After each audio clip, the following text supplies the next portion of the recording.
myöhässä tänne nyt niin arvotaan kulkuneuvot, niin päästään kisoihin. No, mitäs? Tarvitset saada puolen kulkuneuvot.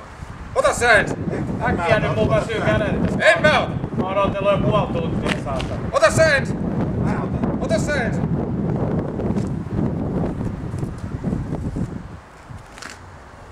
Voi perkele! Yes! Palvo! Hyvä, hyvä! Varo!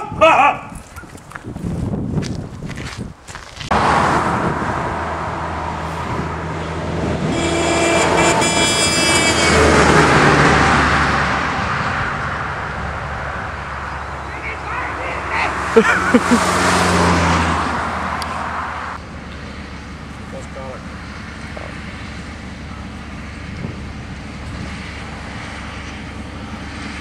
Sehän vitun se Tuomas viipyy, saatana ei osaa tiimin parhaan auton eikä näy missään, että se alkaa muut jo väsyä pikkuhiljaa. Pyörät on kasassa ja äijät on valmiina ja päämekaanikko on jossain. Voi perkele!